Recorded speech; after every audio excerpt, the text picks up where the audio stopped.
Hi అండి, అందరికీ నమస్తే అండి. ఈరోజు మనము మన గార్డెన్లో ఉన్నటువంటి వంకాయ మొక్క గురించి కొన్ని విషయాలు మాట్లాడుకుందాం ఫ్రెండ్స్. పద్మజ గారు మన వ్యూవర్ అనమాట. వారు గార్డెన్లో బ్రింజల్ మొక్కని పెంచుకుంటున్నారు. కానీ వాళ్ళకి కాయలు అనేది వస్తున్నాయి, కానీ అవి పుచ్చు పట్టేసి డ్యామేజ్ అయిపోయేసి చాలా నేను ఇబ్బందులు ఫేస్ చేస్తున్నా అని చెప్పేసి కామెంట్ చేయడం జరిగింది.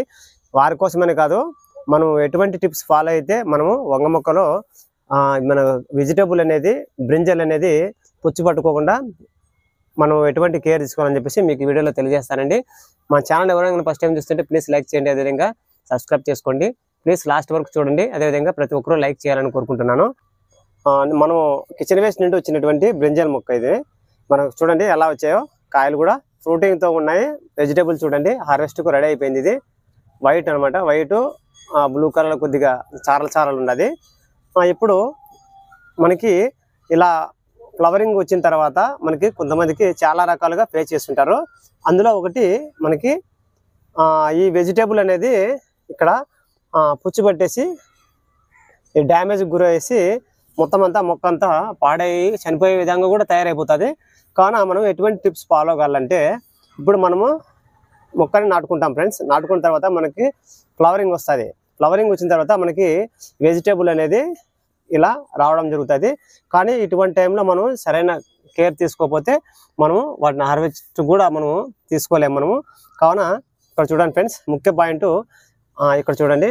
ఎందుకంటే నేను వెంట కిచెన్ వేస్ట్ వేసిండేది, కిచెన్ వేస్ట్ వచ్చినటువంటి ఈ టమాటా మొక్కలు ఈ విధంగా బ్రింజల్ మొక్కకి ఇటువంటి ఇలా మనకి గూరుగా ఉండడం వలన కూడా మనకి ఈ మట్టి అనేది ఫంగస్కి అటాక్ అవుతుంది అనమాట. సూర్యరశ్మి అనేది తగలాలి ఫస్ట్ థింగ్. అదేవిధంగా ఇందులో ఉన్నటువంటి మొక్కలన్నీ మనము ఇప్పుడు తీసేసుకుందామండి. ప్రతి మొక్క కూడా ఏది ఉండిద్దండి, ఎండ తగిలే ప్లేస్లో మనం ఎండ తగిలేటట్టుగా మొత్తం అన్ని తీసేసుకోవాలి. ఇవి చూడండి టమాటా మొక్కలు, ఇవి వేరే తాచో నాటుకున్నాం. మిగతా మొక్కలు ఇందులో మొత్తం అన్ని క్లీన్ చేసేస్తున్నాను. మీరు ఇలా చేసిన తర్వాత చూడండి, ఇప్పుడైతే నేను ఇలా క్లీన్ చేసేసాను, కనిపిస్తుందా? ఈ మొక్కలు కూడా ఉన్నాయి చూడండి ఎలా ఉన్నాయో. ఇదంతా మొత్తం అంతా క్లీన్ చేసేస్తాను. ఫస్ట్ మీరు ఇలా చేసుకోండి.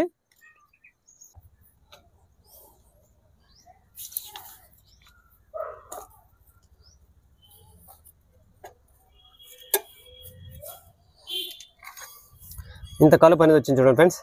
ఇంత కలుపు ఉంటే మొక్కకి మనం వచ్చే పోషకాలు చాలవు, అందుకే వీటిని తొలగించేసినాను. తర్వాత మనకి ముఖ్యంగా ఇప్పుడు చేయాల్సిన పని, ఇప్పుడు గాలి ఆడే విధంగా ఉండాలంట మొక్కకి. ఇప్పుడు వేస్ట్ ఆకులు ఉంటాయి కదా, కింద ఉన్నటువంటి ఆకుల్ని ఈ పెద్ద లీవ్స్ కూడా కట్ చేయడం వల్ల మనకి కాయ అనేది కొద్దిగా బిగ్ సైజులో వస్తుంది అనమాట. కావున ఇటు కింద ఉంటాయి కదా, మనకి కింద ఉండే ఆకుల్ని మీరు కట్ చేసేసేయండి.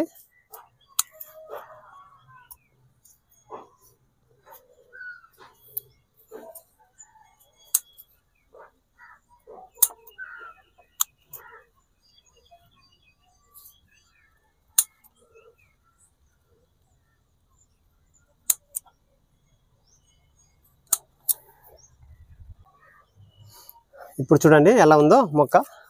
ఇంతకుముందు ఎలా ఉండేది, ఇప్పుడు ఎలా ఉందో మీకు కనిపిస్తూ ఉందా? చూడండి మనకి ఫ్రూటింగ్ కూడా కాయలు వచ్చేసాయి. కంటైనర్ కూడా గాలి ఆడే విధంగా చాలా అంటే చాలా గాలి ఆడుతుంది, ఇసరంగా ఉంటుంది అన్నమాట. ఏమన్నా మనకి ఏమన్నా ఎటువంటి ఆకుతోల్చే పురుగులు వచ్చినా కూడా మనం అది ఏమవుతుందంటే మన గుబురుగా ఉండడం వలన అది ఇక్కడే చిష్ట వేసుకొని ఈ కాండం లోపలికి వెళ్ళేసి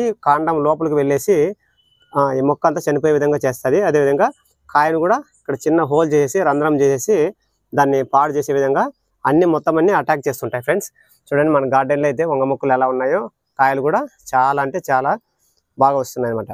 ముఖ్యంగా మనము పద్మజ గారు నాకు కామెంట్ చేశారు కదా, మీరు మనకి వంగ మొక్కల్లో మనము ఆర్గానిక్ మొత్తంలో పండించుకుంటాం కాబట్టి మొక్కలు మనం ఎటువంటి రసాయనిక ఎరువులు మనమైతే స్ప్రే చేయమండి. కానీ మనము విధంగా ఫ్రూటింగ్ అదేవిధంగా ఫ్లవరింగ్ వచ్చే సమయంలో మీరు ఎక్కువ పోషకాలు ఇవ్వండి. తర్వాత ఇంకా అప్పుడప్పుడు మీ దగ్గర ఉన్నటువంటి పొల్లటి మజ్జిగని, మన బయట దొరికేటువంటి మజ్జిగనే ఒక డబ్బాలో ఉంచుకునేసి కొన్ని 3 రోజులు 4 రోజులు కానీ ఫర్మెంటేట్ చేసి ఆ మొక్క మీద స్ప్రే చేయండి. అదేవిధంగా మొక్క మొదట్లో ఇచ్చినట్లయితే మనకి ఫ్రూటింగ్ నిలబడుతుంది, ఫ్లవరింగ్ కూడా రాలిపోకుండా ఉంటుంది ఫ్రెండ్స్, ఉంటుందండి. తర్వాత ముఖ్యంగా పుచ్చు విషయానికి వస్తే మనము టెర్రస్ గార్డెన్లో మొక్కలు పెంచుకుంటాం కాబట్టి పురుగులు మనకి ఆకు తొలిచే పురుగులు, కాండం తొలిచే పురుగులు అవి రెండు ఒకటేనండి. ఈ కాండం లోపలికి వెళ్ళేసి మొక్కని డ్యామేజ్ చేస్తుంటుంది.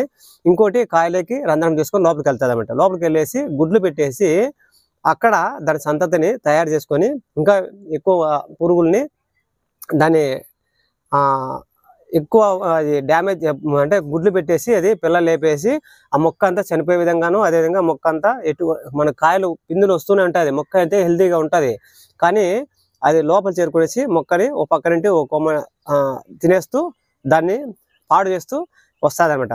కావున అటువంటి టైంలో మనం ఏం చేయాలంటే, మనం వెజిటేబుల్ మొక్కలు నాటుకునేటువంటి 2 కంటైనర్లకి 3 కంటైనర్లకి ఇంకొక కంటైనర్లో మనము పూల మొక్కల్ని నాటుకోండి. పూల మొక్కలు నాటుకున్నట్లయితే మనం ఈ మొక్కల మీద దాడి చేస్తాయి కదా అవి ఆకు తొలిచే పురుగులు, కాండం తొలిచే పురుగులు అప్పుడు ఇక్కడికి రాకోకుండా అవి మనకి ఫ్లవరు బంతిపూలు కానీ ఎటువంటి ఫ్లవర్స్ అయినా మనం ఆ వెజిటేబుల్ పక్కలోనే కొన్ని పూల మొక్కలు పెట్టుకున్నట్లయితే అప్పుడు వీటికి వచ్చినప్పుడు ఆ ఫ్లవర్ మొక్కలను చూసి అట్రాక్టివ్గా అక్కడికి వెళ్ళేసి ఆ ఫ్లవర్ మొక్కల మీదకి వెళ్ళి అవి అక్కడికి డైవర్ట్ అయిపోతుంది అనమాట, దాని చూపు అనమాట. కావున ఇటువంటి టిప్స్ మనకి ప్రతి వెజిటేబుల్ మొక్కకి గ్యాప్న మధ్యలో మీరు పూల మొక్కల్ని నాటుకోండి. దానివలన ఆ కాండం తొలిచే పురుగులు దీని మీద ప్రభావం చూపుకోకుండా డైరెక్ట్ మనకి ఫ్లవర్ మొక్కల మీదకి వెళ్ళి అక్కడికి దాని చూపు అనేది డైవర్ట్ అయిపోయి పక్కకి వెళ్ళిపోతాయి. కావున ఈ విధంగా మీరు ప్రతి వెజిటేబుల్ మొక్కలకి ఏ మొక్కలకైనా సరేనండి, వంగ మొక్కనే కాదు, మీరు గార్డెన్లో పూల మొక్కల్ని అక్కడొకటి నాటుకున్నట్లయితే మనం ఎటువంటి పుచ్చు అనేది రాదు, అదేవిధంగా కాండం తొలిచే పురుగులు కూడా రావు ఫ్రెండ్స్. తర్వాత ముఖ్యంగా మనం చేయాల్సిన పని ఏంటంటే, మనకి ఇక్కడ కనిపిస్తుంది చూడండి. ముఖ్యంగా మనం చేయాల్సిన పని ఏంటంటే, మనకి కాండం తొలిచే పురుగు, అదేవిధంగా కాయ తొలిచే పురుగులు మనకు కాయలేకు లోపలికి వెళ్ళేసి గుడ్లు పెట్టేసి దాని సంతతిని ఏర్పరచుకుంటూ ఉంటాయి. దానివలన మనకి ఇక్కడ బ్రింజల్లో ఉన్నటువంటి కాయలను మొత్తం అంతా డ్యామేజ్ చేసేసి కాయ అంతా మనకి పాడే విధంగా చేస్తుంటాయి ఫ్రెండ్స్. మళ్ళీ ఇంకోటి తర్వాత కాండం లోపలికి వెళ్ళేసి మనకి బ్రింజల్ మొక్కలోనే ఆ కాండం తొలిచే పురుగు అనమాట లోపలికి వెళ్ళేసి ఈ మొక్క అంతా ఇక్కడ నుంచి ఇక్కడ వరకు చనిపోయేలా చేస్తుంటాయి అనమాట. అటువంటి టైంలో మనకి ఈ మొక్క అయితే హెల్తీగా ఉంటుంది, ఈ మొక్క అయితే చనిపోతుంది అనమాట. అప్పుడు అటువంటి టైంలో మనం గమనించాలన్నమాట. మనం కాండము తొలిచి చూస్తే లోపల అనేది ఈ కాండం లోపల పురుగు అనేది లోపలికి వెళ్ళి ఉంటుంది అనమాట. కావున మనం అప్పుడు ఏం చేయాలంటే, మనం ఆ కాండం తొలిచే పురుగు డ్యామేజ్ చేసినట్టు కొమ్మలు ప్లస్ అదేవిధంగా కాయనికి హోల్ చేసి ఇక్కడ లోపల గుడ్లు పెట్టుకొని దాని పిల్లల్ని తయారు చేసుకుంటూ ఉంటుంది. అటువంటి టైంలో చూసుకొని మనం ముందుగానే ఐడెంటిఫై చేసి ఇక్కడ ఈ కాయల్ని ఈ పాడైపోయినటువంటి మనం ఇది పుచ్చుబట్టి ఉంటాయి కదా, అటువంటి కాయలన్నీ మొత్తం తీసేయాలి. తర్వాత ఈ కాండం తొలిచే పురుగు లోపల ఉంటుంది అనమాట. ఇది కూడా డ్యామేజ్ అయ్యి మొత్తం అంతా లోపల ఈ మొక్కనే చనిపోతూ వస్తుంటుంది అనమాట. అప్పుడు మనము ఇక్కడ కట్ చేసేసి ఈ పుచ్చిపోయినటువంటి కాయల్ని అదేవిధంగా కొమ్మలు కూడా మనం కట్ చేసి గార్డెన్లో కంపోస్ట్ వేయకుండా దూరంగా పడేయాలి. అలా చేయాలన్నమాట. లేని పక్షంలో మనము అలాగే వదిలేసినాం అనుకోండి, అది ఫస్ట్ ఇక్కడ తొలిచేసిన తర్వాత మళ్ళీ ఈ కొమ్మకి స్టార్ట్ చేసి మొత్తం అంతా అది కొమ్మని చనిపోయే విధంగా చేస్తూ అది లోపల డ్యామేజ్ చేసేస్తుంది అనమాట. అప్పుడు మొక్కే చనిపోతుంది. కావున ఆ కాండం తొలిచే పురుగు కొమ్మకు ఆ లోపలికి వెళ్ళేసి మనకి మొక్కని డ్యామేజ్ చేస్తుంటుందో ఆ మొక్కని కనుక్కొని మనం ఆ కొమ్మ కట్ చేసేసి ఆ కాయను కూడా పుచ్చిపోయిన కాయలు తీసేసి మనం గార్డెన్లో దూరంగా వేయాలన్నమాట. ఇటువంటి టిప్స్ మనము ఖచ్చితంగా ఫాలో కావాలి ఫ్రెండ్స్. మీరు ఖచ్చితంగా మనకి ఎరువు అనేది ఇవ్వాలన్నమాట. తర్వాత మీరు పుల్లటి మజ్జిగ అప్పుడప్పుడు స్ప్రే చేసినట్టయితే చూడండి మన ఇంత బాగా వచ్చాయో రిజల్ట్. చూడండి ఎంత గుత్తులుగా ఉన్నాయి చూడండి కాయలు. నేనైతే ఎటువంటి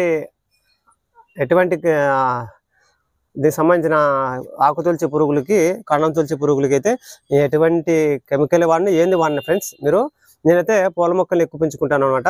దాని ప్రభావం అక్కడికి వెళ్తుంది కాబట్టి డైవర్ట్ అయిపోతుంది కాబట్టి మనకి ఎటువంటి వాటి మీద మనకి ప్రభావం లేకుండా మనం మొక్క అనేది ఈజీగా పెంచుకోవచ్చు. అంతేనండి. నేను వాటికి గూగుల్ సెర్చ్ చేశాను, మాకు ఎటువంటి సమాచారం కూడా దొరకలేదన్నమాట. రైతులు వచ్చి ఎకరాలు పండిస్తారు కాబట్టి వారు అటువంటి వాటికి రసాయనిక ఎరువులు వాడతారనమాట. కావున మనమైతే మిద్దె తోటలో మొక్కలు పెంచుకుంటాం కాబట్టి ఇటువంటి కణం తులిచే పురుగుల నుండి కాయ తులిచే పురుగుల నుండి మనం ఆ వెజిటేబుల్ని హార్వెస్ట్ చేసుకునే వరకు మనం కాపాడుకోవాలంటే మనము గార్డెన్లో పూల మొక్కల్ని అక్కడొకటి నాటుకోండి. అలా చేసినట్లయితే మనకి మంచి రిజల్ట్ అనేది ఉంటుంది. పొల్లటి మజ్జిగ ఇవ్వండి ఫ్రెండ్స్, అంతేను. చూసారు కదా, నాకు తెలిసిన కొన్ని విషయాలు మీకు తెలియజేయడం జరిగింది ఫ్రెండ్స్. పద్మజ గారు మీరు కూడా నాలాగానే అక్కడక్కడ మీరు పూల మొక్కలు నాటుకున్నట్లయితే మనం ఎటువంటి కాండం తోల్చే పురుగుల నుండి, ఆ తర్వాత కాయ తోల్చే మనకి బక్క హోల్ చేసి అటువంటి పురుగుల నుండి కూడా మనం ఆ వెజిటేబుల్ని మనం కాపాడుకోవచ్చు. చూసారు కదా, మీరు కూడా ఇలా చేయండి, మంచి గుడ్ రిజల్ట్ అనేది ఉంటుంది ఫ్రెండ్స్. ఉంటానండి. Happy gardening.